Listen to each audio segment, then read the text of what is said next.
In this talk, we are going to talk about the indications for electroconvulsive therapy.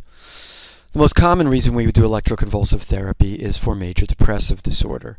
Now, if we were to take all depressed people, including the people who come to their family doctor with new onset of depression and get put on some Prozac and feel better pretty quickly, you would see pretty good efficacy with ECT, 80 to 90%.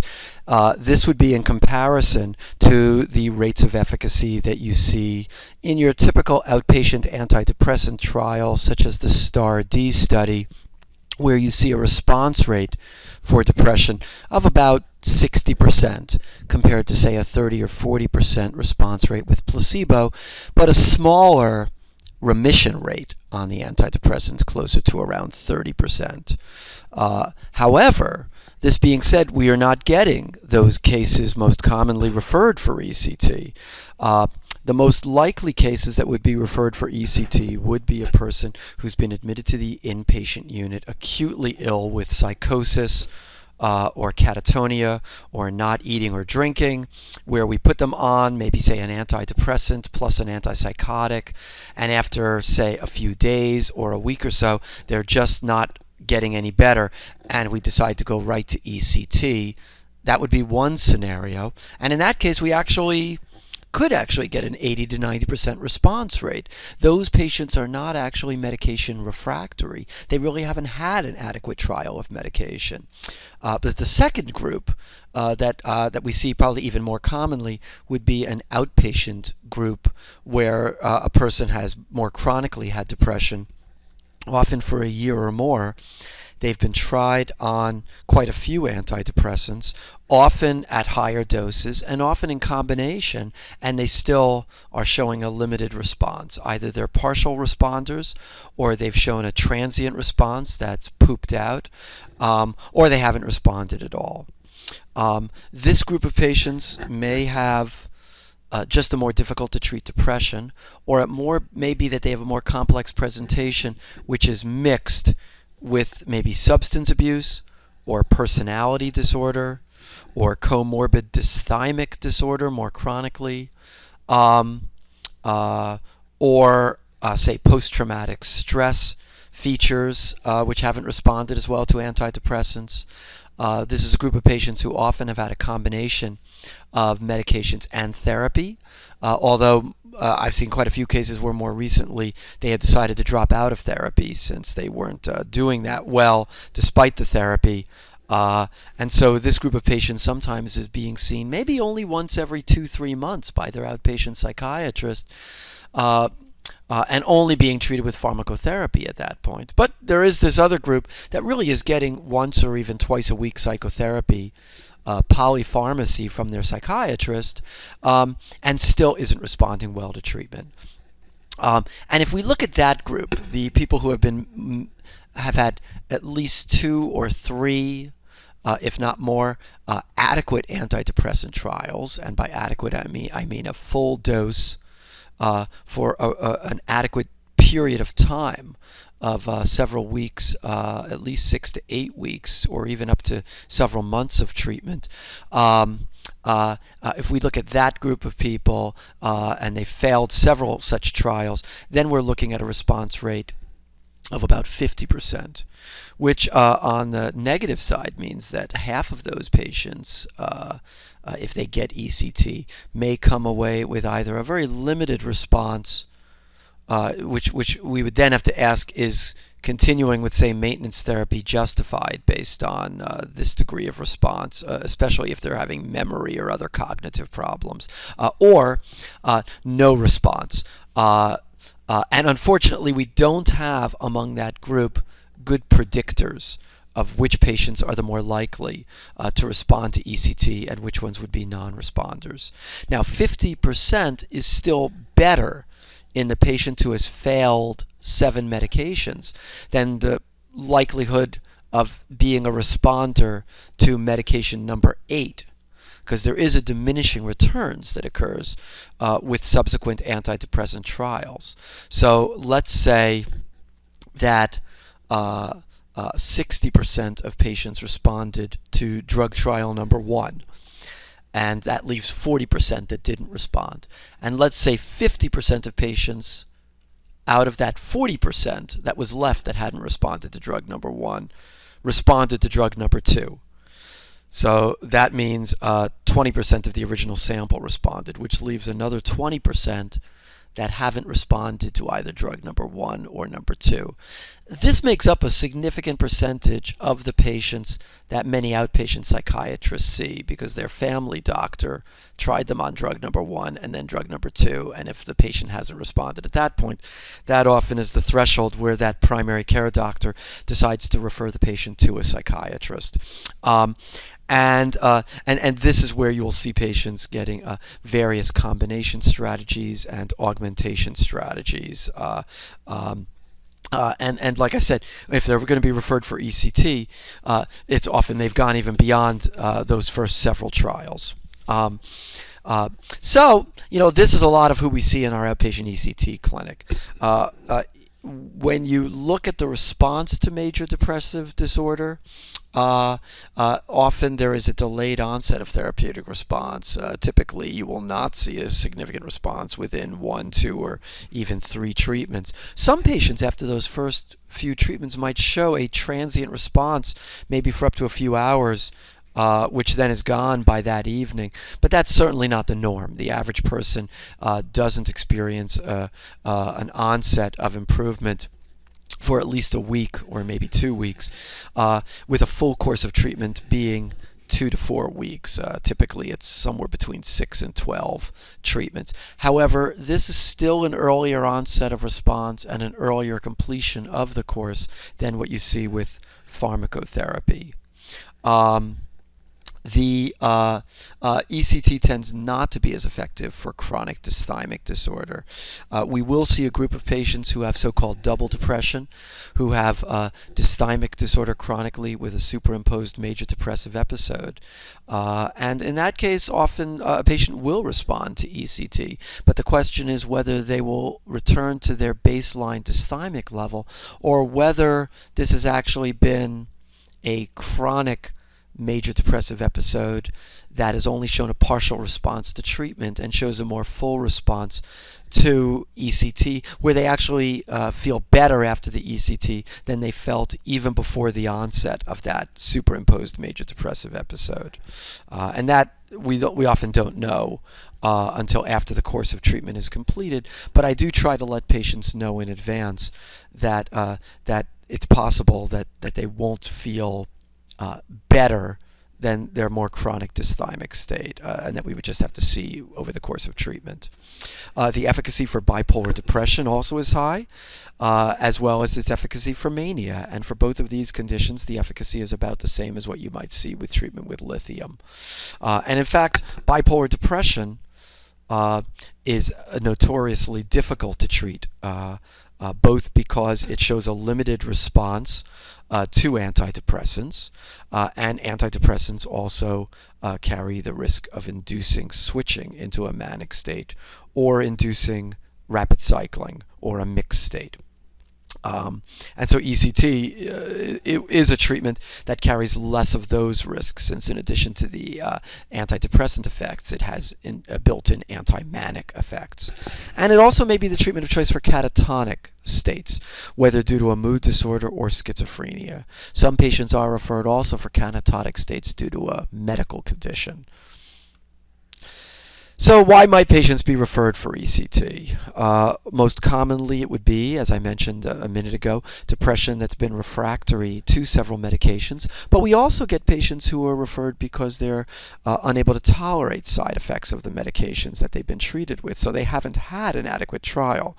The question remains if they've had trouble tolerating medications, how well will they tolerate ECT? Or will side effects from ECT also cause problems for the person, such as nausea, headache, muscle soreness, or cognitive side effects? We'll also be referred patients where, as I mentioned, they're on the inpatient unit, either acutely suicidal, severely psychotic, not eating or drinking, and in these cases we have a need for a more rapid and or a more certain response. Another reason we might be referred patients is having had a previous good response to electroconvulsive therapy.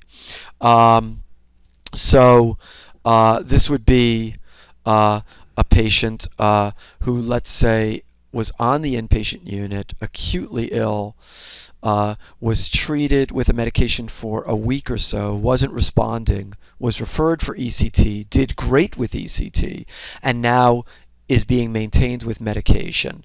And let's say they did so well that after a year, it was their first episode ever of depression. After a year, they were taken off of antidepressants, did well for another year, and now is having an acute relapse. Um, there is the option of going straight to ECT at this point because the patient is a known ECT responder and did very well with it. Another option might be to try resuming the medication that they were on for that year that they did well on, and at least giving it a bit of time before going to ECT, or even trying several medications. But it certainly would not be inappropriate to go to ECT sooner rather than later in a person who's a known ECT responder, especially if they tolerated ECT very well. It would also depend, obviously, on the severity of the depression this time around. If a person, again, is quite severely depressed, and if it might take weeks or even months to do serial medication trials, this would be another reason that it might make sense. The more severe the depression, the sooner we might go to ECT. I mentioned catatonia, which can be difficult to treat. We'll often have patients who we will do a trial of benzodiazepines, and particularly higher dose of benzodiazepines. And some patients will show some response to the benzodiazepines, but wax and wane over the course of that trial. Or they might show a partial response, but not a full response. And so we might try at least a few days or so of a benzodiazepine trial. And if it's been a partial or limited response, just go to ECT at that point. Refractory schizophrenia is another thing that ECT has been used for. In the old days, a couple decades ago, when all we had was the traditional antipsychotics, we would say that there isn't a significant difference in efficacy between these different medications, that the main difference is side effects. The question being, is the drug more sedating, or does it cause more extrapyramidal side effects? But not necessarily a difference in efficacy. With the newer atypical antipsychotics, while no drug has been shown to be head and shoulders better than another, and this was one of the take-home messages of the CATIE study, there is the possibility, given that they have very different molecular structures and different chemical profiles in terms of the overall pattern of their effect on different neurotransmitters, it is possible that a person might respond better to one atypical than another. And so I would say it's pretty rare that we would go that quickly to ECT. Often people have exhausted quite a few of the atypical antipsychotics, and they often will have even failed a trial of clozapine or been only a partial responder to clozapine before they're referred for ECT. And quite a few of the patients with schizophrenia who are referred for ECT are currently on clozapine, and so ECT is being used as an adjunctive or augmenting strategy to an ongoing treatment with clozapine. And sometimes they're even on clozapine plus another atypical or even a typical antipsychotic in addition to the clozapine. The prognostic factors for schizophrenia in general tend to also be prognostic factors for ECT. So the more acute onset cases with more positive symptoms and even more affective symptoms, the more on the schizoaffective side cases, are the ones that are more likely to respond well to ECT. Whereas when there's more cognitive disorganization, negative symptoms, insidious onset, not a lot of affective symptoms, those are the cases that tend to not respond as well to ECT treatment. And again, this is true for the antipsychotics as well. Mood disorder in pregnancy. It's not that ECT carries no risk in pregnancy, but when we use several of the medications, there are known teratogenic risks, and in particular lithium and the anticonvulsant drugs, and in particular Depakote,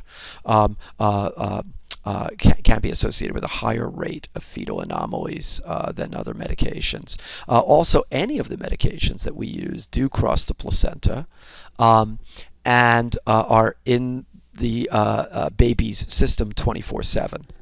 whereas ECT does expose the woman to the risk of general anesthesia, but those medications are in and out of your system pretty quickly within a few minutes. There is the potential risk of inducing preterm labor in a person who's later term. There's also the potential risk of hypoxia, although using good anesthetic technique, that risk is pretty low. And so it's not without risks in pregnancy, and these treatments should include a pre-ECT and post-ECT prenatal exam by the patient's OBGYN. But keep in mind also that the risk of untreated, more severe mood disorder, whether it's depression or mania, can also be dangerous during pregnancy as well, due to poor nutrition, poor sleep, in the case of mania, dangerous behaviors, etc. Less common indications for ECT include Parkinson's disease and neuroleptic malignant syndrome. Both of these are extrapyramidal syndromes, although obviously neuroleptic malignant syndrome goes beyond just the movement symptoms and includes autonomic symptoms as well. ECT seems to increase the sensitivity of the dopamine receptor, so that, in fact, if you have a patient with Parkinson's disease, with later stage Parkinson's disease, with end-of-dose wearing-off effects, or with on-off phenomena, ECT seems to decrease those symptoms. The downside of ECT in a patient with Parkinson's disease is that, number one, it doesn't tend to be a permanent solution, and so after a few weeks, after an acute course of treatment, the benefits for Parkinson's tend to wear out. So unless you're doing maintenance therapy, this would only be a temporary benefit. However, it might be that this patient would get maintenance ECT, so that might not be as much of an issue in that case. The other problem is that a patient with Parkinson's disease might be more prone to get cognitive side effects because they already have the underlying neurologic dysfunction from the Parkinson's disease, and they might even be more prone to delirium. And because they already have a gait disturbance, you obviously need to be cautious about the risk of things like falls or cognitive side effects. Neuroleptic malignant syndrome.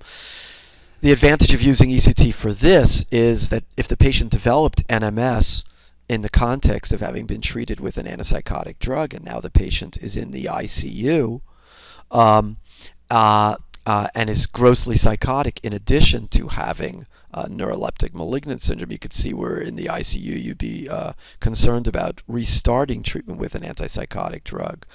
And so the advantage here of ECT is you could potentially be treating both the NMS and the patient's psychiatric illness, the underlying psychiatric illness. The disadvantage is that you could have a person who's quite acutely ill with NMS, and so you have to consider the risks of ECT in a person who's currently acutely ill. This slide is just making the case that ECT doesn't treat everything. And so here's a patient with obsessive compulsive disorder who can't stop checking the doors. Right. So my point being that ECT is not just another SSRI, that we know that the most effective treatments for obsessive compulsive disorder is serotonergic antidepressants, and ECT does not have significant serotonergic effects, which is interesting because so many of the antidepressants do. That ECT is working through other mechanisms, and so if you do have comorbid obsessive compulsive disorder or OCD spectrum disorders or other conditions we often see in psychiatry like self-injurious behaviors, explosive anger outbursts, eating disorders like bulimia, anorexia, it could be tempting to want to try ECT, but ECT has not been shown to be effective in those conditions. Now, it might be that the patient has a comorbid depression which is exacerbating and amplifying these other conditions, and that if the ECT treats the depression, it might actually indirectly help with some of these other conditions, such as obsessive compulsive disorder. That, in other words, they have obsessive compulsive disorder chronically, but now that they have an anxious depression, the OCD symptoms are greatly worse, and that with ECT, their OCT returns more like to its baseline level. So that is a possibility.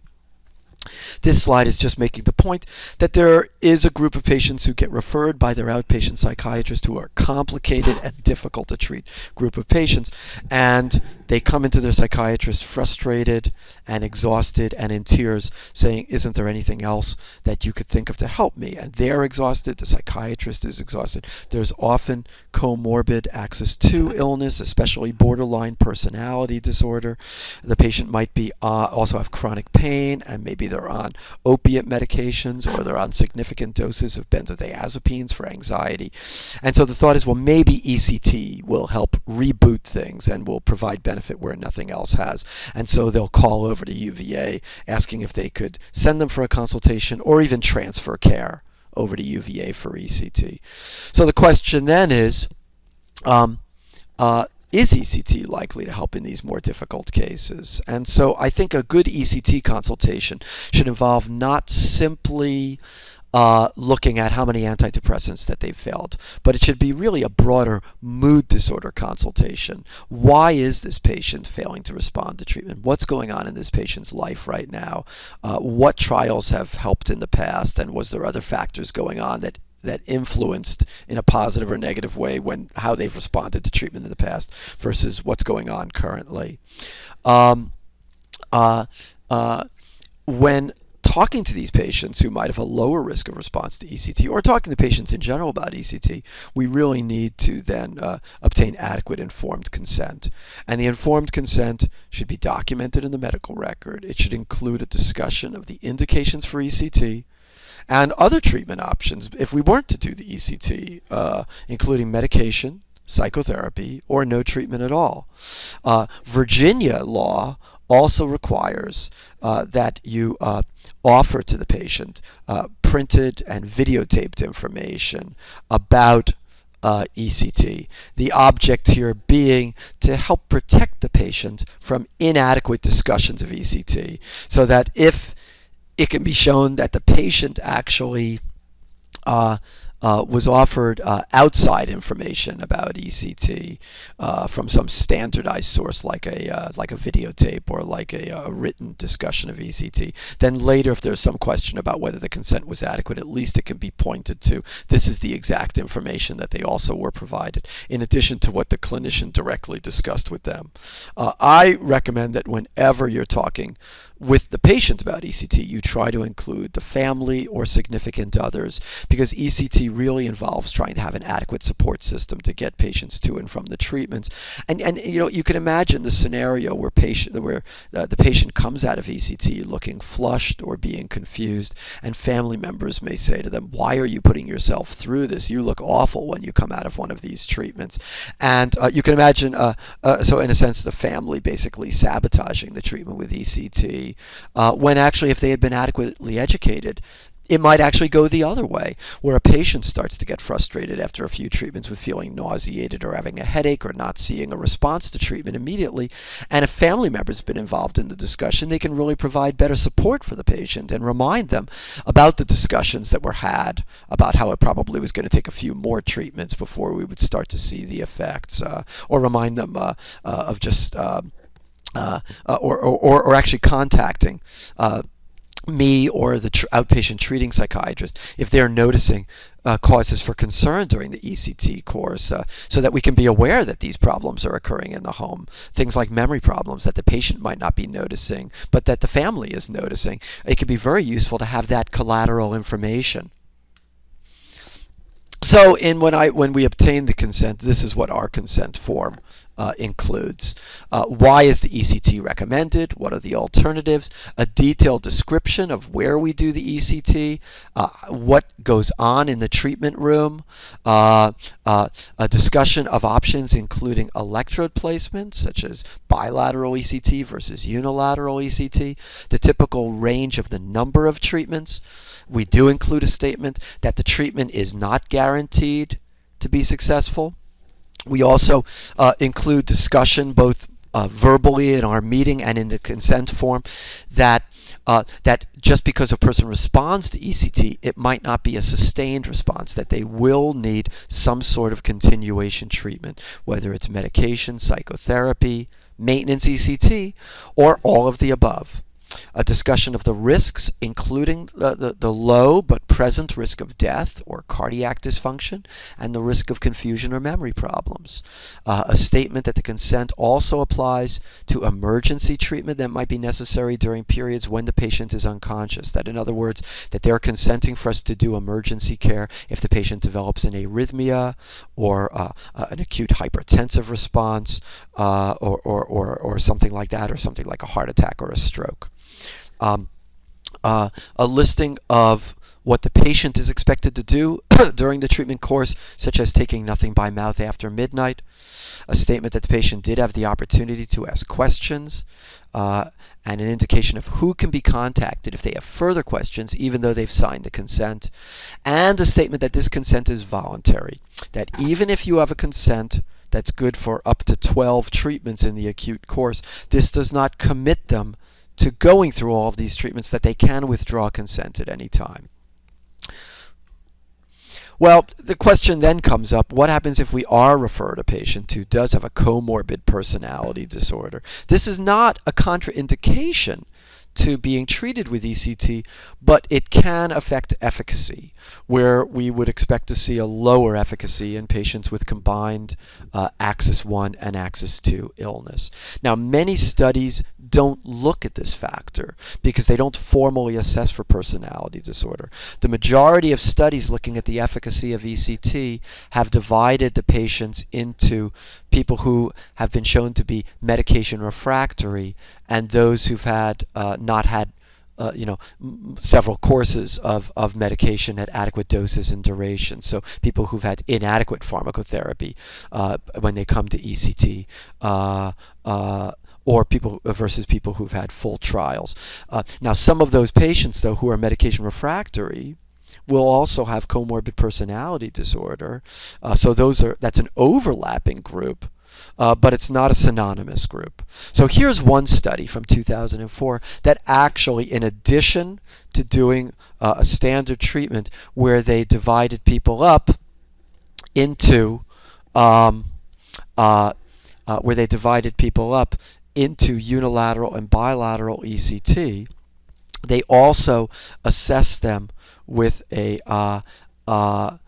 personality disorder inventory. So in other words, they're doing the Hamilton Depression Scale to look at the severity of their depression before the course of treatment and then upon completion of the ECT course. But prior to the ECT, they're assessing them for personality disorder. And what they found was that 14% of the overall group of patients had borderline personality disorder. A third of patients had some other personality disorder, often a cluster C personality disorder, and half the patients did not meet criteria for any personality disorder. And so what did they find?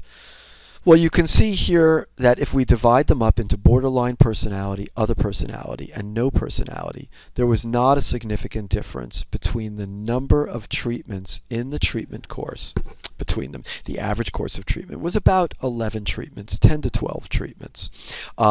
There was not a significant difference between the pre-treatment Hamilton Depression Score. This score of about 36 to 38 puts you in the severe depression range. This is the severity of depression that often leads people to be admitted to the hospital. To put this in context, to qualify for an outpatient antidepressant trial, a typical outpatient antidepressant trial, you need a Hamilton Depression Score of about 18. So if we define response to antidepressant treatment as at least a 50% decrease in your depression score, if a person came in with a Hamilton Depression Score of 40 and they decreased their score to 20 with treatment, that would be depressed. That would be a response, but they'd still be depressed enough the day after the trial to come back to the clinic and still be depressed enough to qualify to be in a new antidepressant treatment trial. So what we're really aiming for in the treatment of depression is remission. And so remission is more than just a 50% improvement in your depression scale. It's your symptoms are almost completely gone. So a Hamilton Depression Score more like, say, 7 or 8 would be the score associated with remission. So to put that in context, what we see in this trial is that people are coming in with pretty severe depression. In the borderline personality group, the average Hamilton score is 20. So they were responding. It's not like, as a whole, the borderline personality disorder group did not respond. They showed about a 50% decline in their depression score. But they're still, on average, significantly depressed. Now, people can be much more functional with a score of 20 than a score of 38 or 40, right? But this is still a significant amount of depression. Now, if you contrast this with other personality disorder, the average score was 12, and with no personality disorder, the average score is 11. So this was a significant difference. And you'll also notice that a week after the ECT course is over, there's not a significant difference in these scores. You can also see that there was not a difference in terms you can also see that there was a significant difference in how likely patients were for having a remission from their mood disorder. So again, it's not like if you have borderline personality disorder, you never have a chance of remission, right? 20% or so of patients reached remission with borderline personality disorder. So in other words, the number needed to treat with patients with borderline personality disorder and a co-occurring depression was about 5, that you needed to treat 5 patients for every 1 patient to reach remission. But that still is probably a better chance of having remission than you see if they were to try another antidepressant than the ones that they've already been tried on. But it also means that 4 out of 5 patients will not reach remission. Now, if you look at other personality disorders, what we're seeing here is about a 50% chance of remission. And if you're looking at no personality disorder, we're seeing here a 65 or even a week out, almost a 75% chance of remission. And again, these were significant differences between groups. Were there other factors other than the presence of borderline personality disorder that differed between these 3 groups? Well, there was. The borderline patients were more likely to be female than in the other 2 groups. They were more likely to have a medication-resistant depression. So again, this is an overlapping construct. And they were more likely to be younger than patients in the other 2 groups. But when they tried to control for these differences, none of those differences in themselves seemed to be the primary factor accounting for their poorer response to ECT. And again, you might imagine there might be other factors that weren't looked at in this study, such as a history of having been traumatized earlier in life. Other things that we want to look at as part of the pre-ECT assessment are medical conditions to be stabilized. So one of these is the presence of a cardiac pacemaker. We do treat patients who have cardiac pacemakers, and it does not appear to pose an increased risk of going into an arrhythmia with treatment. But if a person you might consider converting to fixed rate pacing. And if a person has a cardioverter defibrillator, you should have a magnet on hand and deactivate the defibrillation status, because a person might have a transient arrhythmia that then causes the defibrillator to fire at that point. Other conditions we try to stabilize are high blood pressure, hypertension. We want to keep people on their antihypertensives, and typically if they're taking a dose in the morning, they should still take their antihypertensive medication with a sip of water that morning before coming to the ECT clinic, because otherwise they're going to come in with a high pressure and blood pressure increases further during the course of ECT, and so we might then be having to give intravenous medications. Better to just get that stabilized. Similarly, if a person has COPD or asthma, we want to make sure that that's adequately treated when they come over. We don't want a person coughing up a lot of phlegm or being very congested. We don't want them to be in bronchospasm, so that if they use inhalers, it makes sense to use them primary to coming into the treatment as well, and to make sure that they've had adequate pulmonary toilet in general. Cardiovascular disease. So we would be concerned about a person who's had a recent MI or stroke, or a person who's got aortic aneurysm or a cerebral aneurysm, a person who's in congestive heart failure, a person who has new onset atrial fibrillation, a person with significant valvular disease, and we want to make sure also that they're not too anticoagulated to the point where it increases their bleeding risk. So we try to aim for having an INR of less than 3.5. Now, this does not mean that having ever had a stroke or a heart attack is an absolute contraindication to ECT. There are no absolute contraindications, but the more recent, so certainly if they've had a heart attack or stroke within the last few weeks, this would increase their potential risk. We want to make sure if they have liver disease that we've adequately assessed for that, and we want to make sure, for instance, whether they have significant edema at this point. Diabetes, obviously this can be an issue because the person's had nothing to eat or drink after midnight before coming over. So we often will check a morning glucose, a fasting glucose. We'll hold oral agents to minimize the risk of hypoglycemia. They can take their morning medications right after the ECT treatment, and if they're on long-acting insulin in the morning, we'll typically give them, say, half of that dose. If a person's had brain surgery and has burr holes or has skull defects, we want to know about those because most of the electricity that we give is shunted off by the skull, and so we want to make sure sort of where those defects are. I've mentioned before, during a seizure, intracranial pressure increases. So a pre-existing space-occupying lesion or hydrocephalus causing increased intracranial pressure, that increases the risk that we want to make sure that we don't have something that increases the risk of brain herniation. Pseudocholinesterase deficiency. We want to know about this because those people could have prolonged paralysis when they're giving succinylcholine, and so it would be more likely that we would use an alternative muscle relaxant in a case like that, or we would go with having a very low dose of succinylcholine, or we might give a cholinesterase drug after the treatment to help speed recovery. I've mentioned pregnancy, something that we need to just assess and monitor with particular care. Drugs that might interfere with ECT.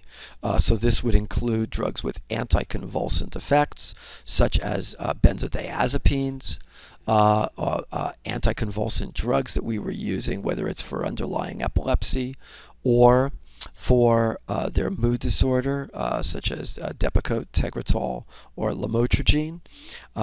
Again, we might discontinue those medications or do a relatively quick taper of those medications. We might cut the dose in half. Some of it depends on whether those drugs have been helpful. You know, if you have a patient with unipolar depression who is on lamotrigine, which hasn't been shown to be particularly useful as an antidepressant in primary unipolar depression, and they're on 400 milligrams of lamotrigine with limited benefit, if any, while they've been treated, it might make sense just to discontinue that medication. If it's been a very effective medication for them, for their bipolar disorder, and we know that we would have to start all over with a titration from 25 milligrams over a period of several weeks if we take them off of it, it might make more sense in a case like that to lower the dose, say, to 100 milligrams. Maybe we would give it the night before, give it at nighttime and hold the dose the night before ECT, so they only miss, say, a couple or 3 doses a week, or in the case of maintenance ECT, just 1 dose a week. Or we could give it as, say, 100 milligrams twice a day or 50 milligrams twice a day and hold the dose the night before ECT and not give the morning dose on the morning of ECT until after the treatment, so that they're at a 24-hour trough level. And then this way, when the course of ECT is over, we don't have to do a full titration. We could go straight from 100 milligrams back up to 200 milligrams when the course is over. We also would have to watch out for medications that have proconvulsant effects. And one of these that we're particularly concerned about is lithium, because of the potential greater risk of cognitive side effects or even delirium if they're on lithium. Although, you know, there's some evidence both for and against that in the literature. But we'd be more likely maybe to discontinue lithium during an acute course of ECT. But if the person's coming in for once a month maintenance therapy, maybe we would continue them on lithium and just hold the dose the day before an ECT treatment, and so that at least they're at a trough blood level. And then we also need to watch out for conditions that can complicate ECT, especially ones that can increase the risk of delirium, like dementia, stroke, head injuries, Parkinson's disease, or multiple sclerosis. If we're going to understand the risks of ECT, we need to understand that, you know, the the risks that we used to worry about with ECT years ago would be orthopedic complications like a bone fracture or dislocation. You just generally don't see that anymore in the age of anesthesia where we're giving muscle relaxants. So the main thing that we would worry about is cardiac and vascular effects. So the key thing to understand here is that when you give the ECT stimulus, it triggers a parasympathetic vagal discharge. And so a patient can have a bradyarrhythmia or even asystole very transiently, usually only for a few seconds. Now, if you stimulate the patient and they do not seize, that could be more sustained, especially if you're doing a titration procedure where you give several in a row subconvulsive stimulations. And so some centers that do ECT, especially on a first session where titration with the stimulus is being done, they might pre-treat with an anticholinergic agent to block that parasympathetic effect. So they would give atropine or glycopyrrolate. And there might even be some sites that routinely give those drugs with every treatment, although generally speaking it's not necessary, and we don't routinely at UVA give those medications. We sometimes will give those medications if the person has a lot of secretions during the treatment to deliberately dry them out. But otherwise we generally won't give those medications because, especially atropine potentially carries a greater risk of contributing to post-treatment delirium because it does cross the blood-brain barrier. Glycopyrrolate does not cross the blood-brain barrier, but it hangs around in your system for hours, and so a person can have a very dry mouth for the rest of the day. But again, those drugs could be given to blunt that initial bradyarrhythmia. However, in the typical case, even when you do get bradyarrhythmia, then the seizure kicks in, and you get this sympathetic discharge, and a person could go up to essentially their maximum heart rate. So for a younger person, their heart rate may even go up to 160 or 170. For an older person, let's say their heart rate might go up to about 130 or so, and you can get a significant increase in blood pressure. Now, this is typically transient and might last for, let's say, 5-10 minutes or so. But if you've got a person who's at significant risk of, let's say you've got a person in their 80s or 90s and has a significant heart disease or risk of stroke, we might want to attenuate that response. So let's say ECT is the equivalent of asking a person to briskly walk up a flight of stairs, for a couple flights of stairs, and sit down at the top of the stairwell. And then, as you might imagine, if we were to check that person's blood pressure and pulse at the top of the stairs, they really might have a significant increase in blood pressure and pulse, but relatively quickly, within a minute or so, it would come right back down. And that's generally the case with ECT as well. We can attenuate this response by giving beta blockers or nitrates or calcium channel blockers. I'd say the most routine medication that we give is labetalol.